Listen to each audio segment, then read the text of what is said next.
আসসালামু আলাইকুম রহমতুল্লাহি আবরাকাতু। সুপ্রিয় দর্শক, আজ আপনাদের সম্মুখে একটি নতুন ডিজাইন নিয়ে এসে পড়েছি। আহ, সেটি হচ্ছে মাদ্রাসার ভর্তি পোস্টার ডিজাইন। এই ডিজাইনটি আজ আপনাদের সাথে শেয়ার করব। আগে আমি লেখাগুলি সাজিয়ে নিলাম। এখানে দেখতে পাচ্ছেন সেটি হচ্ছে আমার লেখাগুলো। আমি আগে শেপ দিয়ে আগে এগুলো সব সাজিয়ে লেখাগুলো গুছিয়ে নিলাম, কারণ একটা ডিজাইনের 80% কাজ হলো লেখাগুলো, অ্যালাইনমেন্ট গুলো ঠিক রাখা, যাতে করে কাজ করতে খুবই সহজ হয়। সে অনুযায়ী আমি করছি। এখন ব্যাকগ্রাউন্ড বানাতে হবে। তার জন্য ফটোশপে আসুন। ইঞ্চি দিয়ে আমি প্রথমে ইঞ্চিতে নিয়ে গেলাম। এরপরে 5/3 5/3 হিসাবে আমি করছি। এখানে দেবো 5 এবং এখানে নিচে আমি 3 দিয়ে রেজুলেশন 300 করে দিব। 8 জিবি মোট আছে। এখন ক্রিয়েটে ক্লিক দিলাম। এখন আমাদের কাজ হলো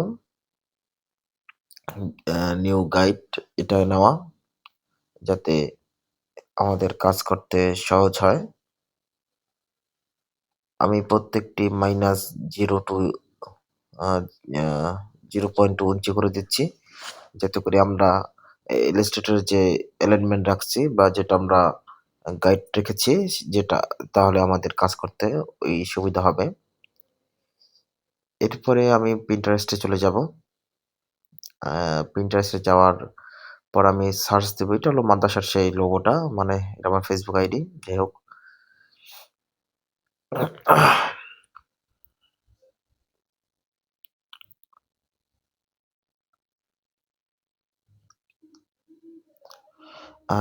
ইসলামিক ক্যালিগ্রাফি আগে আছে। সে অনুযায়ী আমি সার্চ দিলাম এবং দেখা যায় এখান থেকে আর কি ব্যাকগ্রাউন্ড গুলো নিয়ে সাজিয়ে রাখতে হবে, যাতে করে কাজগুলো করতে সুবিধা হয়ে যায়। আমি এখান থেকে একটু এটাকে ব্যাকগ্রাউন্ড গুলো দেখছি কোনটা সুন্দর হয়, সেটা আর কি এখান থেকে নিয়ে নিয়েছে কপি ইমেজ। ইলাস্ট্রেটরে যেটা পেস্ট করতে হবে, যাতে করে এটা রেজুলেশন ফেটে না যায়। যদি প্রিন্টে দিই তবুও এটা ফাটবে না, এরকম একটা পরিস্থিতি রাখার জন্য আর কি নেওয়া। আমি এটা ফটোশপে করে দিয়েছি, পেস্ট করে দিয়েছি। এখন কাজ হচ্ছে এখানে আমি এটাকে ব্লার করে গসিয়ান ব্লার দিয়ে একটু বাড়িয়ে নিলাম। আপনার স্ক্রিনে দেখতে পাচ্ছেন।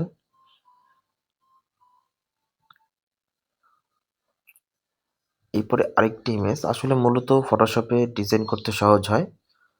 এবং এই ডিজাইনগুলো করার জন্য অনেকগুলো মানে ব্যাকগ্রাউন্ড নিয়ে দেখা যায় একটি সুন্দর ব্যাকগ্রাউন্ড ক্রিয়েট হবে, বা অনেকগুলো ছবি দিয়ে একটি ব্যাকগ্রাউন্ড ক্রিয়েট হয়। আর কাজগুলো সেভাবেই করা, যাতে করে সকলেই বুঝতে পারে।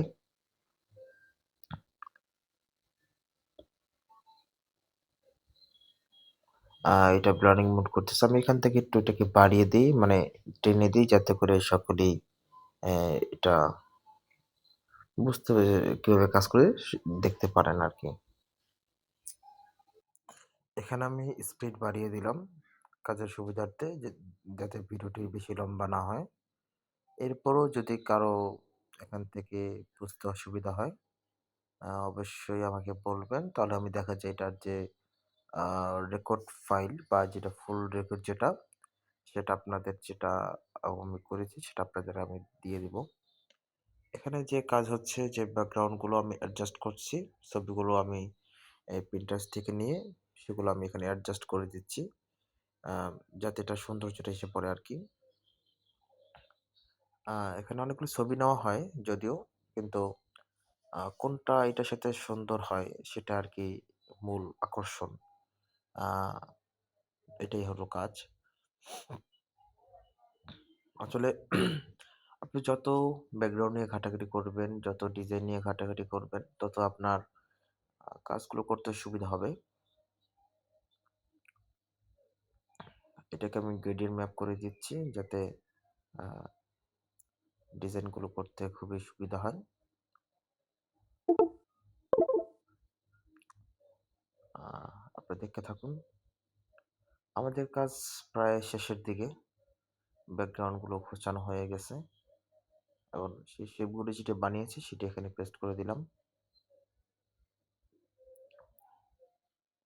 এটা আপনি পেন টুল দিয়ে খুবই সহজেই করতে পারবেন। এবং এর উপরে আমি কিছু ইমেজ এটার উপরে আমি করে দিব। ক্রিয়েট ক্লিপ ইন মার্কস আপনার স্ক্রিনে দেখতে পাচ্ছেন যেগুলো। তার আগে একটা কলম নিয়ে আসলে যেহেতু ভর্তি পোস্টার যেমন মাদ্রাসা যেহেতু শিক্ষা কেন্দ্র, এইজন্য চেষ্টা করেছি এখানে কলম রাখার জন্য যাতে করে আ ডিজাইনের একটি সৌন্দর্য ফুটে তোলে। তার আগে আমি যে সাইজগুলো করেছি সেটি আরকি অ্যালাইনমেন্ট করে দেখা। এই অংশে কিছুটা হলুদ দেখা যাচ্ছে। এগুলো সমস্যা নেই। এটার পরে এটি করে দিব।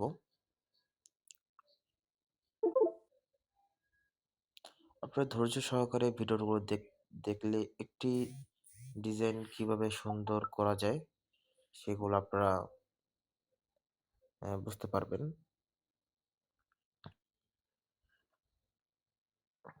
একটু ধৈর্য সহকারে যদি ভিডিওগুলি দেখেন তাহলে আপনারাও পারবেন এরকম আকর্ষণীয় সুন্দর ডিজাইন করতে। আর ক্লায়েন্ট আপনার কিরকম রিকোয়ারমেন্ট রাখে বা ক্লায়েন্ট আপনার কাছে কিরকম আ চায় সেটা হলো দেখার বিষয়।